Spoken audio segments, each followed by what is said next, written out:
magandang araw sa inyong lahat. Ako po si Alvin Barcelona at kayo ay manonood ng The Feast Light. Ang The Feast ay isang pagtitipon ng Light of Jesus Family na pinasimulan ni Brother Bo Sanchez. Ito ay nagaganap sa lahat ng sulok ng bansa at sa buong mundo kung saan may pagtitipon sa pangalan ni Jesus at nakakaranas ng pag-ibig, ng pag-asa at pagpapalalim ng pananampalataya na maaari nyo rin maranasan at gawin pagkatapos yung manood sa pagbabahaginan o sharing ninyong magkakasama gamit ang mga reflection guides na ibibigay pagkatapos ng talk na inyong mapapanood. Simulan na natin ang ating feast sa ating panalangin.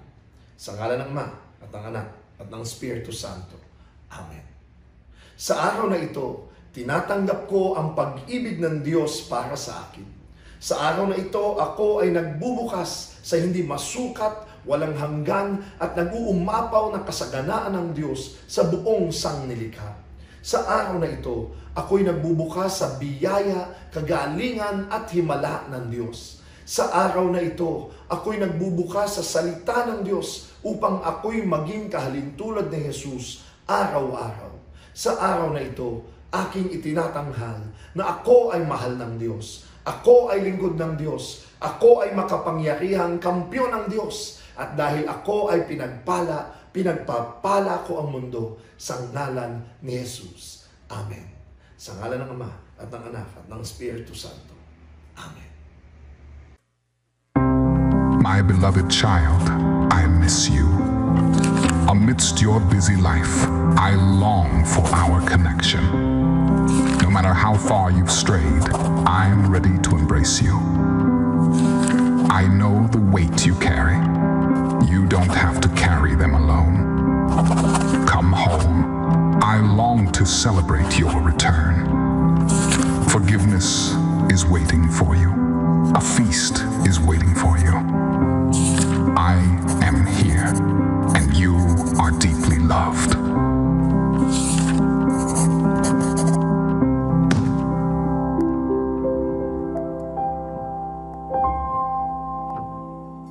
My dear friends, yung first 5 books, as we call it, Pentateuch. Sabihin nyo nga Pentateuch. And we've gone through Genesis, Exodus, Leviticus, Numbers, and currently now we're wrapping up Deuteronomy. It's not really something that is easy for us to jump into.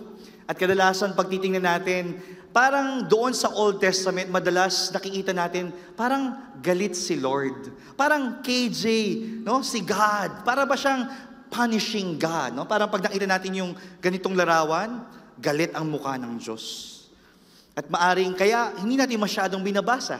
But we have to understand as well, in contrast with Jesus, si Jesus, in the New Testament, as most of all of us, no, maaring yun ang binabasa, mas pamilyar, mahal na mahal ni Lord at gustong-gusto niya ang Old Testament. So kung mahal ni Lord yung Old Testament, that's also an invitation for all of us. And that's why talaga nag-spend tayo ng time for more than a year to really journey in those first 5 books. Jesus was deeply immersed in the Old Testament. As a child, Jesus memorized the Torah. He prayed the Psalms every day. And I believe that this is also something na nakita niya sa kanyang mga magulang na si Joseph at si Mary. Talagang napakahalaga rin, no? Yung role ng mga magulang in bringing up, training, and preparing the next generation. Jesus directly quoted the Old Testament over 80 times. Plus other indirect hyperlinks, too many to count. Ako po, I am a Marvel fanatic. At di ba alam natin kapag nanonood ka ng Marvel, laging merong mid-credit, end-credit, tapos eventually makikita mo may mga Easter eggs pa. Parang ganun rin, when we read the Bible, hindi mo pa pwedeng basahin lang ang New Testament as it is. Laging konektado siya sa Old Testament. At pag binasa mo ang Old Testament, konektado sa New Testament. And that's why this is my invitation for all of us. Let's drop our modern glasses. Hindi as it is pag binasa natin. The key is to drop our modern eyeglasses and read the Bible. Read this with me. The way, everybody, the way Jesus read His Bible. And that's what we have been doing in the past series that we have. this is something very special since this is Dear Prodigals. Alam nyo, hindi lang naman sa New Testament, yung prodigal son story. Yung father doon, the father of the prodigal son, is everywhere in the Old Testament. Kaya muli, I want us to bring to that message for today. That yes, God is relentless. Just like what the great late Mike Enriquez said, hindi kita tatantanan. Ganon rin ang Panginoon Diyos, hindi ka tatantanan. And that's why we may not be able to read the whole of the prodigal son story in the New Testament, but I want you to take a look at this image of the Father sa kabila ng paglalayas, pagwawaldas, at lahat ng mga maling ginawa ng prodigal son, yung tatay naghihintay araw-araw. Parang kanta lang ng Ben and Ben. Di ba? Araw-araw, pipiliin ka. Ganun ang Panginoon Diyos. And we read Luke chapter 15, verse 20, 23, and 24 together. So he returned home to his father, and while he was still a long way off, his father saw his coming, filled with love and compassion. He ran to his son, embraced him, and kissed him.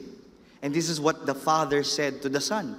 We must celebrate with a feast, for this son of mine was dead and now returned to life. He was lost, but now he is found. So the party began. Alam niyo, kung tatanungin niyo, saan ba nanggaling yung the feast? Ito po actually, no, yung inspiration na verse. And that's why we're having a feast. Kasi busy tayo the whole week, from Monday to Saturday. And then, ang daming nangyayari, ang daming ganap. Maraming mga pagkakataon na dadapa. Nagkakamali tayo. Nakakalimutan natin kung sino tayo. Nakakalimutan natin maging mabuti at gawin yung tama. But here we are today, coming home.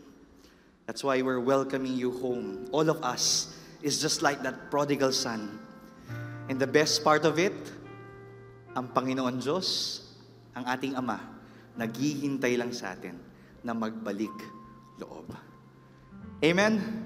Put both of your hands near your hearts and just feel your heartbeat. And just say this prayer after me. Lord, sorry. Naligaw ako. But today, I'm blessed. I'm thankful. I receive your forgiveness, your mercy. Thank you for welcoming me home. Once again, take this home. God is relentless. Hindi ka tatantanan ng Diyos. Maaring maraming mga nangyari sa buhay mo, pero ang Diyos, kasama natin. Yesterday, today, and tomorrow. He will never give up on us. He is always faithful. Kaya ako nasasabi yan kasi I'm looking back in my life, showing this image of, ito po yung picture ko years ago, noong mga panahong hindi pa po uso ang Only Rice, no?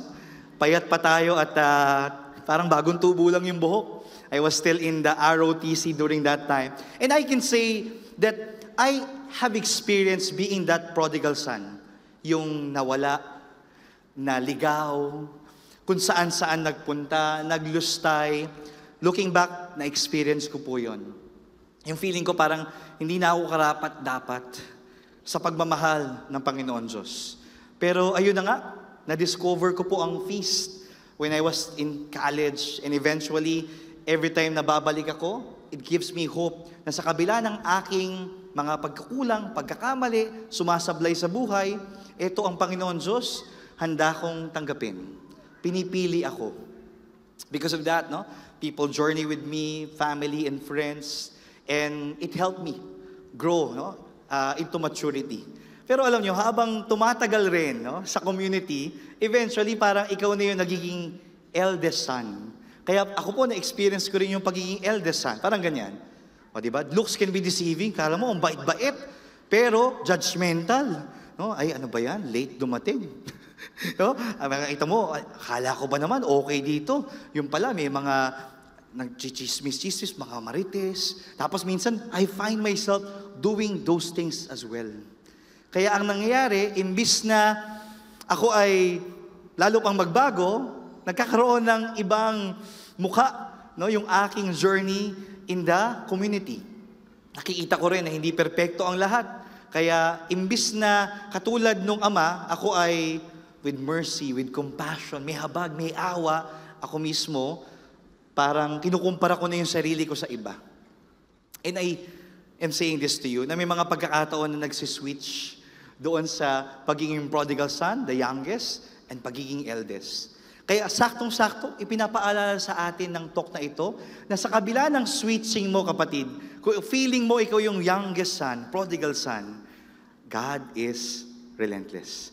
Kung feeling mo ikaw yung eldest son na parang, bakit siya lang ang kinikilingan? Bakit may favoritism and so forth? God is still saying to you, God is relentless.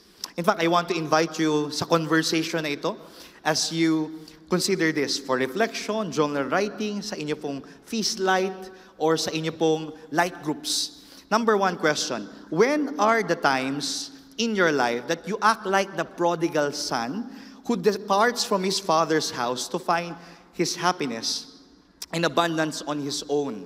Nagsarili ka at feeling mo kaya mo na. No? Ikaw na lang, self-made man or woman.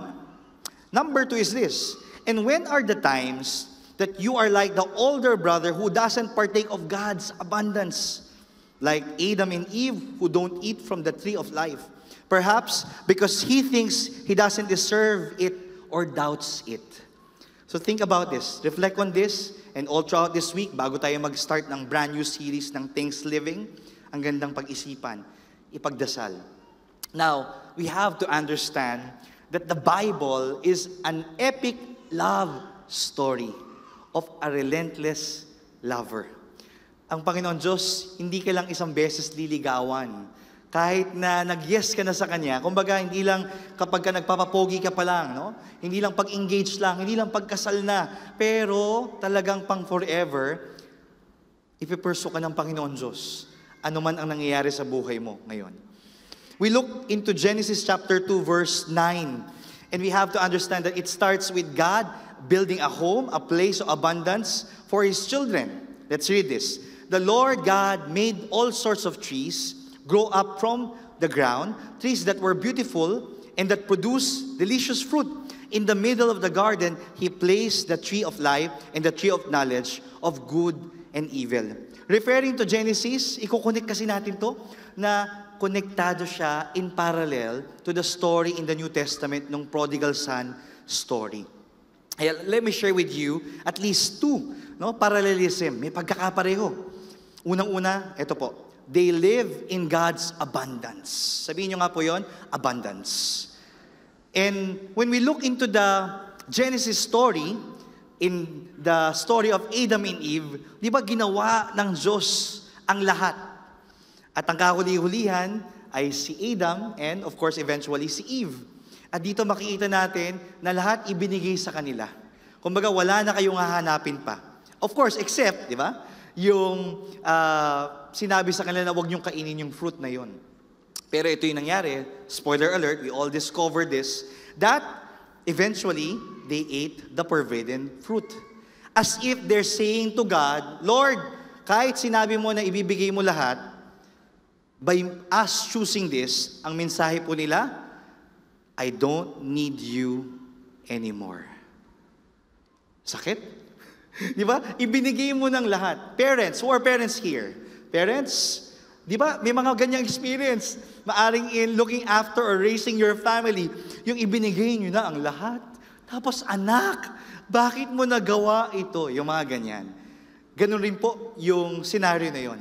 Now, if we're gonna connect yung parallelism nito sa New Testament, yung prodigal son and the father. Remember hindi pa patay yung tatay. Pero hinihingi na nung youngest son, yung mana niya. Nasa kanya na ang lahat. Pero by him asking yung mana, ang mensahe ay, I don't need you anymore. May mga pagkakataon ba sa buhay mo that this is also how you are responding to God's love, to God's abundance, to God's blessing in your life? Baka we are saying to God, I don't need you anymore.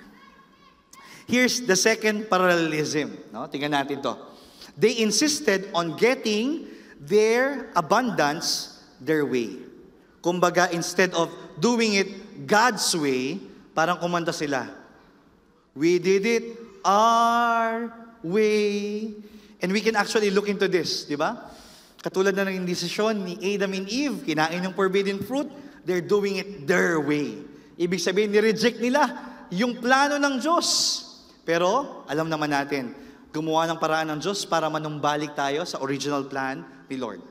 In parallelism to the prodigal son story, we look into Luke chapter 15, verses 29 to 31. Let's read this together. All these years, these are the words coming from the eldest son, I slaved for you and never once refused to do a single thing you told me to.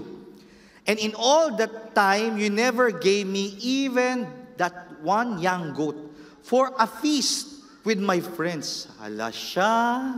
Ano nangyari po? Nagkukumpara na siya. Instead of him getting better, he's getting bitter and bitter.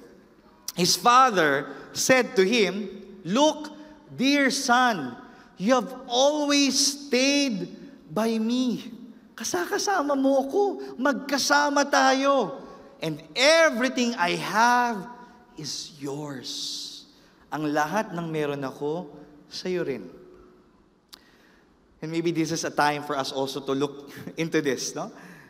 Sa buhay natin. Baka ang Panginoon Diyos, sa buhay mo, you are blessed. But we're not able to see the blessing. And we're not also able to see the blesser. Kaya tingnan mo ulit yung katabi mo. Mukha bang blessed siya? Mukha bang getting better siya? O mukhang getting bitter?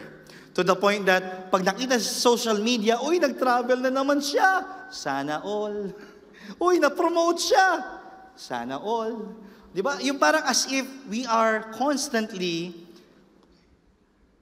comparing ourselves with others, that we've forgotten, tingnan mo ko anong meron ka, kapatid, at ipagpasalamat mo ito. Amen? Palapakan natin si Lord for all the blessings. Kaya saktong-sakto, hindi lang Thanksgiving, Thanksgiving is something that we will discover ngayong October. We look into the story of Adam and Eve. Yahweh also said to Adam and Eve, everything I have is yours. But still, they chose to eat the forbidden fruit. And then what happened? The parable of the prodigal son is also Cain and Abel all over again. Ang favored at feeling ni Cain na pag-favorite ni Lord si Abel. Kaya, di ba, nag-isip siya na bakit ganon? Bakit siya lang? And then eventually, he killed his brother. Di ba? He even said the famous line na, am I my brother's keeper? So it's always a tension between us living in God's abundance or us doing it our way. Pero alam natin, when we look into our lives and relationship, when you have an empty love tank, you will have war with your neighbor.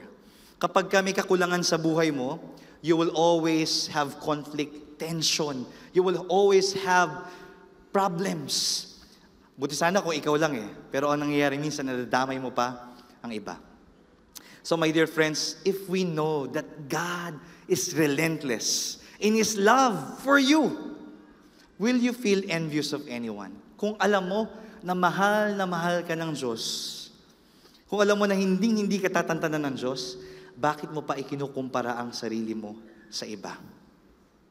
I want to invite you, put both of your hands near your hearts, and say this prayer after me. Father, thank you for your relentless love for me. Forgive me for insisting on having blessings on my own terms. Today, I accept that your way is the best way for me. When I go astray, help me to run to Jesus and trust His generosity. In His name, I fervently pray. Amen. Palakpakan natin ng Panginoon Diyos. I'm excited because I just shared with you two of the parallels in the prodigal son story. But Brother J.V. Rodriguez will be sharing with us the rest. Palakpakan natin ng Panginoon Diyos. Are you familiar with the saying, mamatay ka sa inggit? Di ba? And for me, thinking about it deeper, kaya pala siya mamatay ka sa inggit, it's because kapag sobra ka nang nainggit, ang namamatay yung sarili mong kaligayahan. Dahil pakiramdam mo tuloy, wala ka nang natira para sa'yo. Parang yung older brother, di ba? Ang ganda nung sinabi ni Brother JC that the Lord reminded them, everything I have is yours. Can you say that again? Everything I have is yours. Sabihin mo nga yan sa katabi mo, lalo na kung asawa mo yan. Everything I have is yours. Mamaya, maniningil po yan, ha? Ilabas ang wallet, ganyan. So, if we look at it deeper, that short message was inviting us.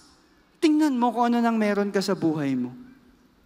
Kasi I'm sure, may ibang tao, yung meron ka sa buhay mo, pinapangarap lang nila na sana meron sila. Amen? Amen. That's the lesson of the first two topics. Now we move forward. Diba? Nagkasala na si Adam and Eve, but what happens next? Parallel number 3. God runs towards them. Hinabol sila ng Diyos. Genesis chapter 3 verse 9. Let's read. Then the Lord God called to the man, "Where are you?" Sinabi, hinahanap. Where are you? How do you interpret that question? Sino po dito ang mga husbands? Taas ang kamay. Yan. Mga boyfriend, taas ang kamay. Ayan. Pag nakakuha ng text mula sa asawa mo o girlfriend mo, ang nakalagay, nasaan ka na? Anong interpretation? Galit. Di ba? Text yun eh. Bakit nalaman yung galit? All caps.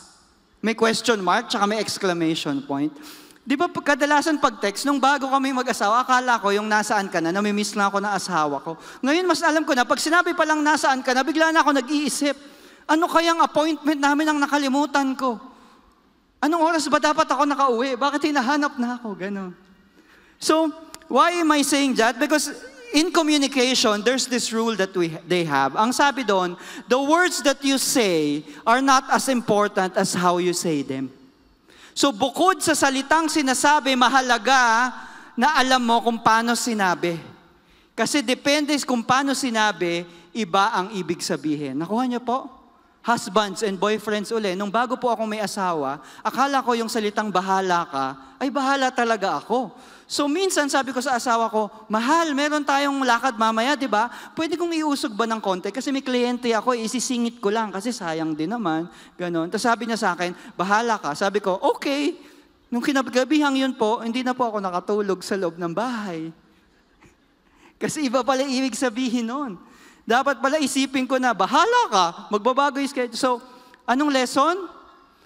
Men here, if you have a woman in your life, you have to learn how to read between the lines. You have to see the tone and the context of what is being said to you. Diba? Kung hindi ka sure, i-confirm mo. Galit ka ba? Sasabihin sa'yo, hindi. Diba? Ang hirap talaga eh, diba? Pero why are we talking about this? Because ganun din sa Bible. Dahil naka-text lang yan, wala tayong idea, ano ba yung tone at context ni God? While it is being said. Diba? Lalo na ngayon, in this generation, dahil text lang at messenger lang, naku, minsan dyan nagkakagulo. Kasi hindi nagkakaintindihan, diba? Na may misinterpret. Tapos meron pang autocorrect. Diba? Tapos nagkagulo-gulo na. Parang ito, ang sabi niya, pinagpala ako ngayon. Ha? Bakit? Pinaghalo ako ng simento. Tapos, kaya pinagpala ako, pinagpala pala. Kuha niyo. Oh, next, ito pa. Ang sabi dito, I am here for you. Sabi niya, thanks. I'm going through a tough time. So it means a lot. And sorry, I lost my contacts. Who is this? This is your Uber driver. Diba? Akala mo, naintindihan ka na. Ito pa, sabi niya, I love you. Sabi ng babae, I need some space. I, space, love you. Diba? Ito pa, anong mas mahirap? Walang tulog o walang gising, walang tayo. Next, ito pa, gusto ko to. Hi. Hi, tapos ano, magiging close tayo, tapos mag-uusap tayo mula pagising hanggang sa umaga, hanggang matulog, tapos magiging tayo, tapos magpaplano tayo ng lahat ng pangarap natin, tapos ano, magsasawa ka, tapos iiwan mo lang ako. Hindi, walang hi, tigilan mo ako. Isipin mo, nag-hi ka lang. Can you say this word with me? Hugot. Bawat tao, ibang hugot. Ibang pinanggagalingan. So, it's likewise that when we are reading the Bible also, we're also seeing it at the lens kung saan tayo humuhugot. Kung ano yung bias mo, ano yung pinagdaanan mo. So ako, nung bago-bago ako, I was interpreting that question from God, where are you? Akala ko galit ang Diyos nung sinabi niyang, nasaan kayo? Diba? Kasi anong nangyari after? Nung nagpakita sila at nalaman ng Diyos na kumain sila nung hindi dapat kainin na prutas, pinarusahan sila. Pero kung titingnan mo yung mas malalim na translation in Hebrew, nung where are you, the word is alyeka. Can you say that? Alyeka. Which can be translated loosely into, oh, woe is me. Woe is me. And that word is used to suggest an emotion. And that emotion is grief, mourning, or lamentation. Nakuha nyo? So in this verse, where God is looking for them, it could be that the tone, because the word used in the original translation is grief, nalulungkot ang Diyos. Kasi yung mga anak niya na nandun sa hardin, biglang nawala. Sino pong mga magulang dito? Pag nawala ba yung anak mo, anong una mong mararamdaman? Yay, wala na ako sakit ng ulo. Ganun ba? Hindi, di ba? Di ba mag-aalala ka? Naku, nasa na yung anak ko? Tatawagan mo yung mga kalaro niya, tatawagan mo yung mga kaklase niya. So parang ganun din yung sinasabi ng Diyos, nasa na kayo mga anak ko? Saan kayo napunta nung hinahanap sila? So we could interpret that story again this way. When God was asking, where are you? He was weeping in pain. God was mourning because He lost His children. Does that change the story for you? Diba? Iba na.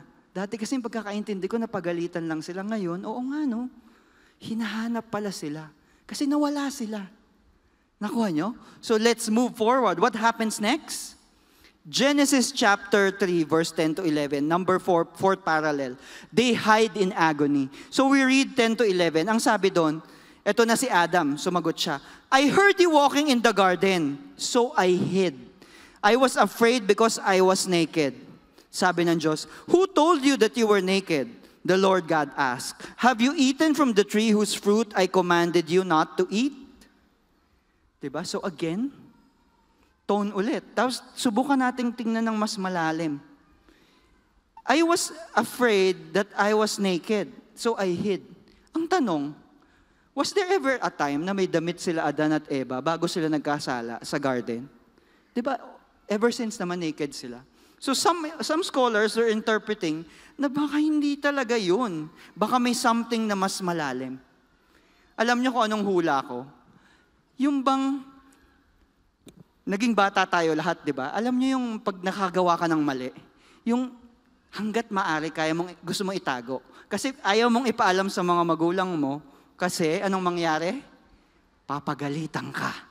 Di ba? Papaluin ka. Di ba? So ikaw anong gagawin mo? Itatago mo. Pero yung mga magulang natin magaling. Kasi tingin pa lang nila sa mukha natin, sa ngiwi pa lang ng mukha mo, sa itsura pa lang ng mata mo, alam na niya na may something. Tingin sa katabi. Sabi mo, may something ba dyan? May something. Alam mo di ba? Pag nagsisinungaling, di ba? Parang itong mga asong ito, kahit sa animals, instinct yan Yung guilt, tingnan mo tong dalawang aso na to. Oh. Guilty or not guilty? Di ba? Ito pa next. Oh, ito, hindi makatingin Oh, anong ginawa mo dyan? Etong aso na to, nalungkot pa. Kasi hindi niya naubos yung buong loaf.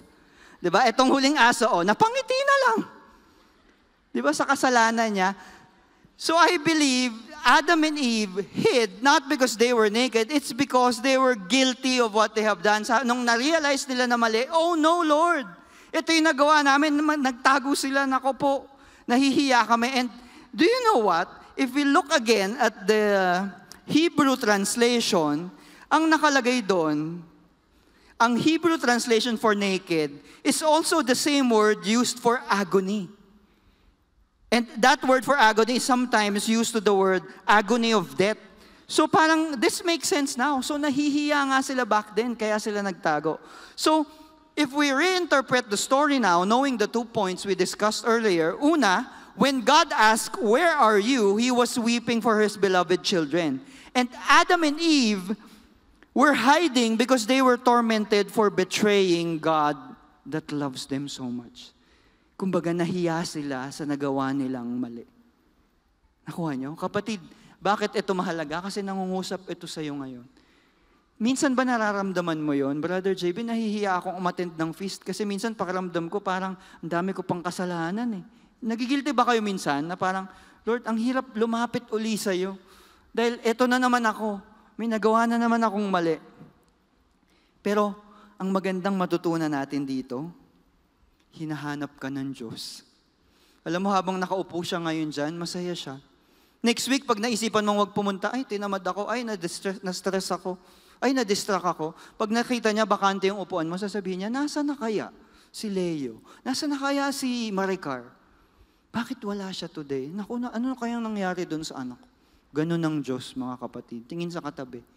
Sabi mo sa kanya, hinahanap ka ng Diyos. Linggo-linggo. Amen? Amen. Number 5, the 5th parallel in this story. Ito naman, tatalon tayo sa Luke na ulit. It's the story of the prodigal son. Yan, doon tayo pupunta. So let's read.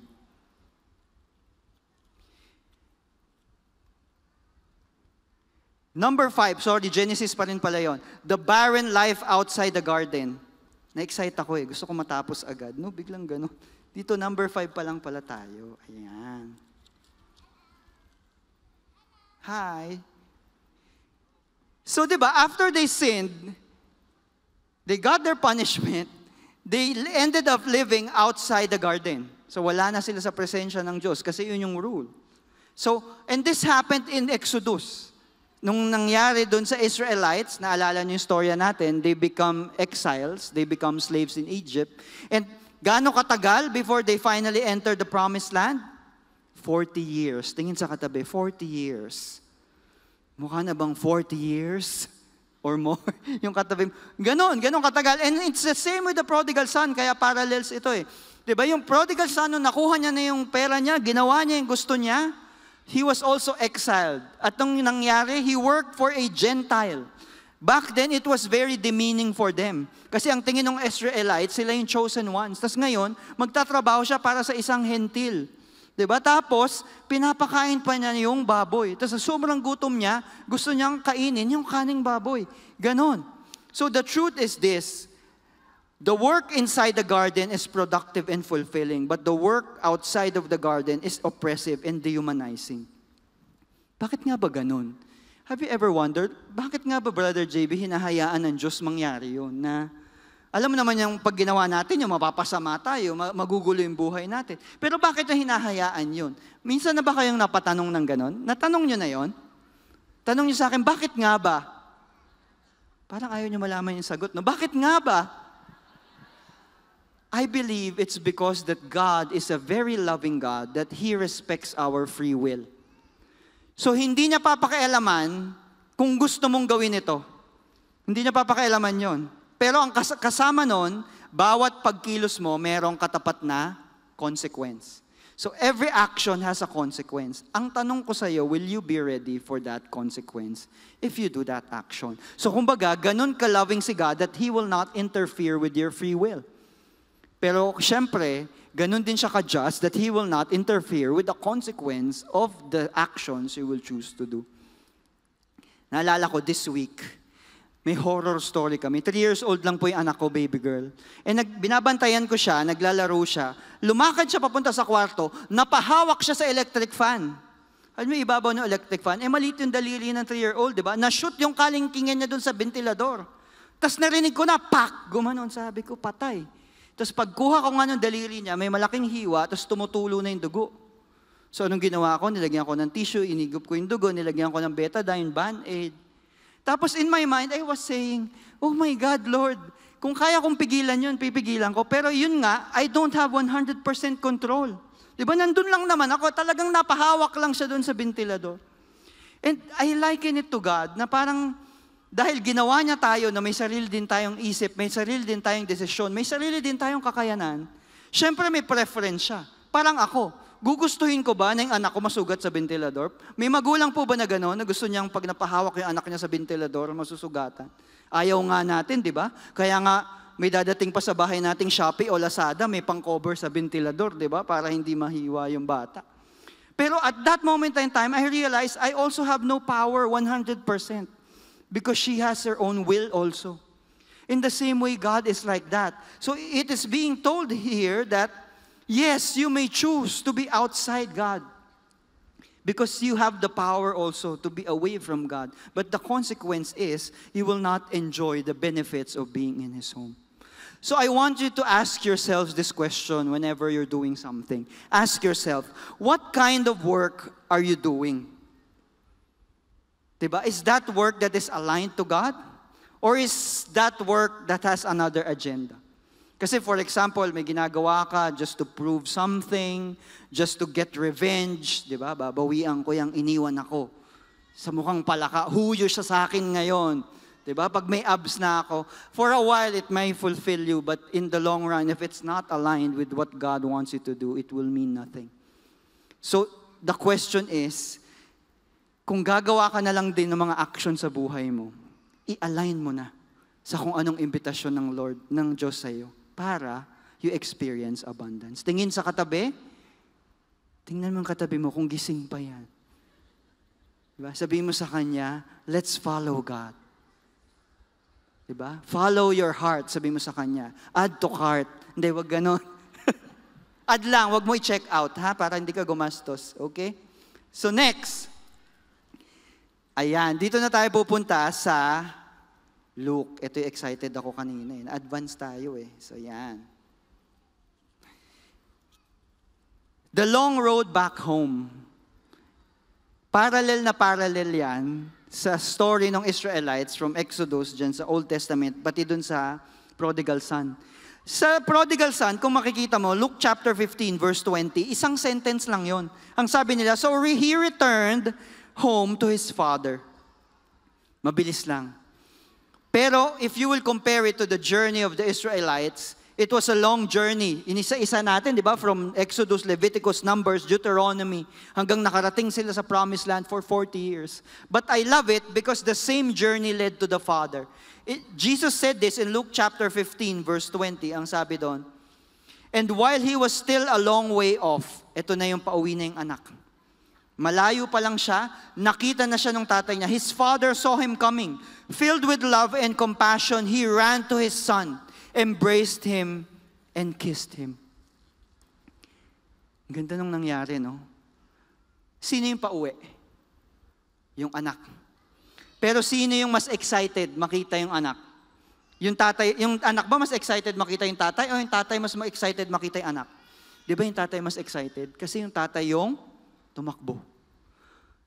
At ang mas masaya, yung verses bago nung chapter 20, nung Luke. Ang sabi kasi dun sa chapter 7, verse 17, Luke chapter 15, ito yung pauwi pa lang yung anak.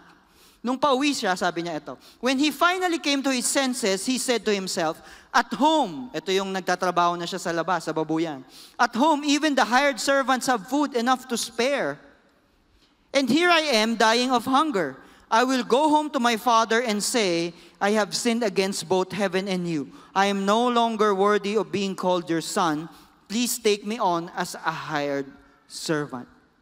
So imagine that scene, papauwi yung anak, nagpa-practice siya ng sasabihin niya, sorry daddy, nagkasala ako sa iyo at sa langit, ito yung nagawa ko. Nagre-rehearse pa lang siya, hindi siya makatingin ng diretso, nakayuko siya, nahihiya, parang si Adan at Eva na nagtago dahil sa kasalanang nagawa niya. But what happens? Yung tatay mula dito, malayo pa lang, nakita siya, tumakbo. Doesn't that make you realize something? Hindi na kailangan mag-explain, no?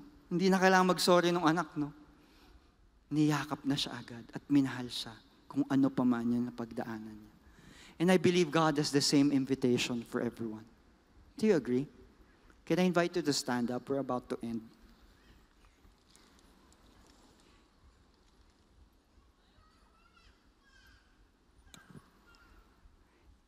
I love it because from Genesis to Deuteronomy, sa lahat ng binahe natin mga kapatid, laging ganun yung story eh. may sasabihin ng Diyos, hindi susunod yung mga Israelita. Hahabulin sila ng Diyos. Tutustusan pa rin ng Diyos yung pangangailangan nila. Hindi na naman sila susunod. Hahabulin na naman sila. Walang katapusan yon. Habol ng habol yung Diyos sa kanila. So from Genesis to Deuteronomy, man kept rebelling, but God kept running towards them. And that same God that ran after them is running after you today. Okay lang ba magkwento ako ng personal na story? Last na, okay lang. Naramdaman ko tong parang relentless love ng Diyos through my dad at one instance in my life. College po ako noon. So nung college ako sa UP, pagdating ko po nung second year college, nag-i-engineering po ako, nagsimula ako magkaroon ng bagsak. So ang grading system po namin noon, 1, pinakamataas, 5, bagsak. So second year college, nakakuha ko unang 5. At alam nyo, bilang mabuting anak, kung anong ginawa ko doon sa class card, itinago ko. Hindi ko pinakita. Second semester, second year, may 5 ulit akong class card. Eh dahil hindi required ipakita sa magulang at papirmahan, bilang mabuting anak, alam niyo ulit kung anong ginawa ko? Itinago ko. Pinapakita ko lang yung mga class card na pasado, 3, tsaka yung mga matataas yung grade. Tapos summer, may summer class. Nagsabi ako sa magulang ko, magsa-summer po ako para advance. Hindi nila alam, hinahabol ko yung mga bagsak ko. It went on. Third year college, hindi na isang 5 every sem, 2 5 na. Second sem, 2 5 ulit. Summertime, sabi ko, masipag po akong anak, magsa-summer ulit ako. Hinahabol ko talaga yung mga 5 eh.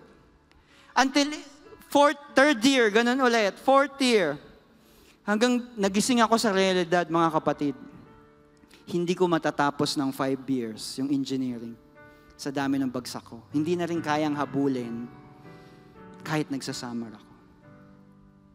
Wala na akong choice. Kailangan ko nang sabihin sa tatay ko. Hindi ko makakalimutan yung araw na yun. Dala-dala ko yung mga class card. Nanginginig na ako. Kasi alam kong pag pinakita ko, baka makakuha ko ng sampal.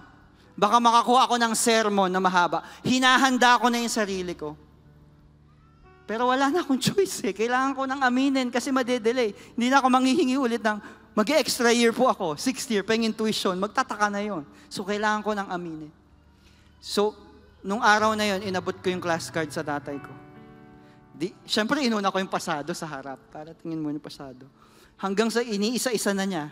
Pagdating doon sa mga sunod-sunod na 5, napapatigil siya. Napapahingang malalim din ako. Inaabangan ko yung kamay para makailag ako. Alam niyo yon, di ba? Yung papaluin ka palang, iilag ka na, gano'n. Pero alam niyo, yung ginawa ng tatay ko, binasa niya lang. Sabi niya, magaling ka anak. Naniniwala akong magaling ka. Sabi niya, ma-figure out mo rin to. You can do this. Naniniwala kami sa'yo.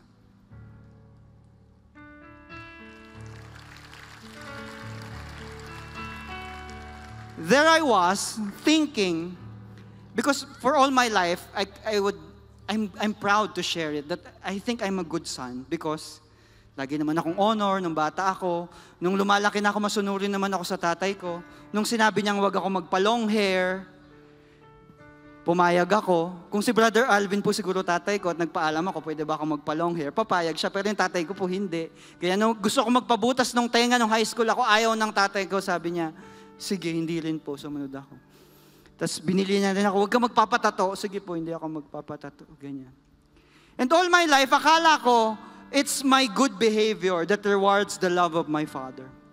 But at that experience, I realized that my father loved me, even if I'm failing. And I believe that the same Father in heaven has that feeling for you, brothers and sisters. It's not your mistakes that have defined you.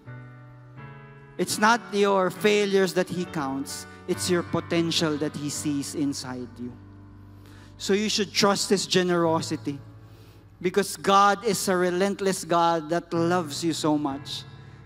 Kung meron kang isang iuwi ngayon, gusto kong iuwi mo yun na mahal ka ng Diyos. Hindi dahil gumawa ka ng mabuti, mahal ka ng Diyos, period.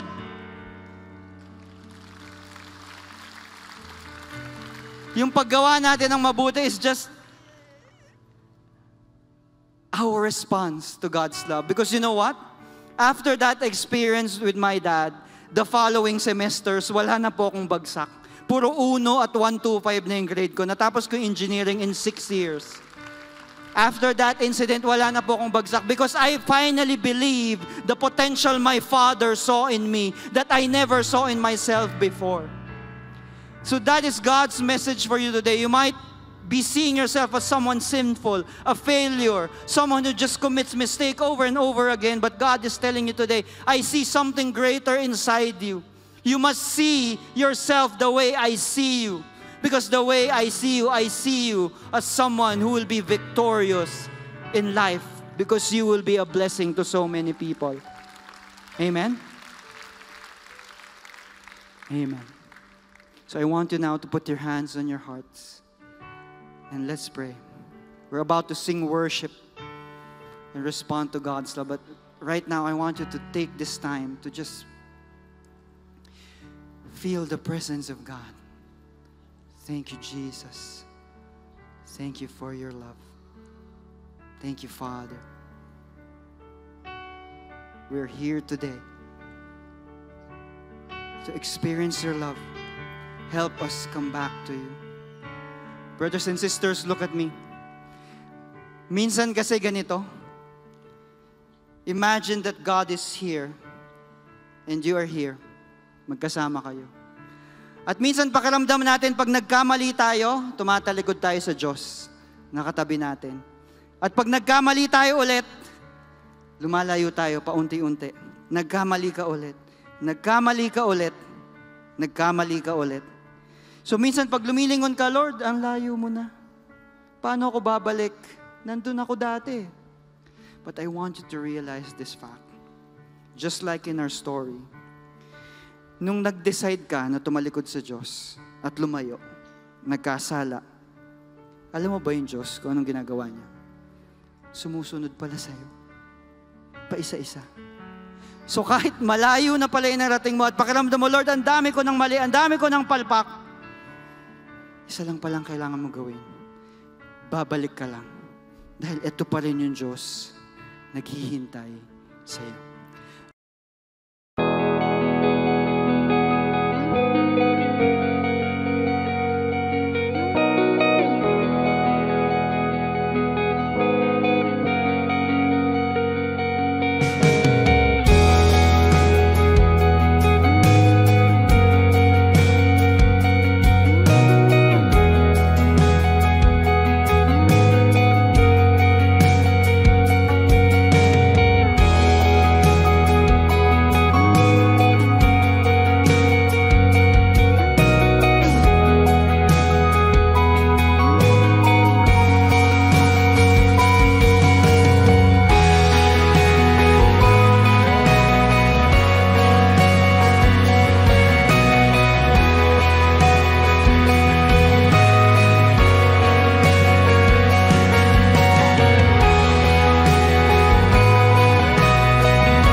offer with my full trust and my full love.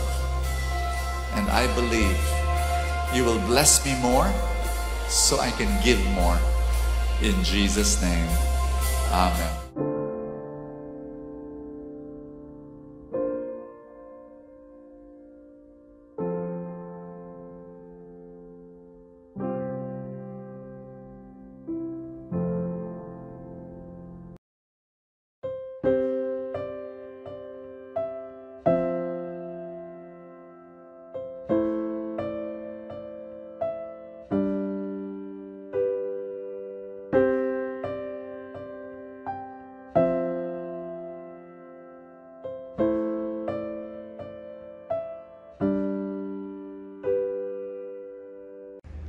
Tayo'y manalangin. Sa ngalan ng Ama at ng Anak ng Espiritu Santo. Amen. Mahal naming Ama sa Langit, kami po ay nagpupuri at nagpapasalamat sa isa na namang pagkakataon na kami muli mong tinipon at tinawag upang makinig sa iyong salita. Ipinapanalangin ko ang lahat na ngayon natitipon sa ginanap na feast light na ito. Itinataas ko ang mga panalangin, pangangailangan at mga pangarap ng bawat isa para sa kanilang mga pamilya, sa kanilang mga hanap buhay, sa kanilang kalusugan, sa kagalingan ng mga may sakit, at sa anupamang mga kahilingan, puno ng pananalig at pananampalataya na ito ay ipagkakaloob mo sa iyong takdang panahon at pamamaraan. Nawa, patuloy ang maging pagtitipong tulad nito upang lalong ang mabago ang aming mga buhay ayon sa iyong kalooban. Sa ngalan ni Jesus. Amen. Sa ngalan ng Ama at ng Anak at ng Espiritu Santo. Amen. Maraming salamat muli sa inyong panonood. Huwag niyong kalimutan na regular na magtipon muli sa ating feast light at siguradong mayroong magandang mangyayari sa inyong lahat. God bless you.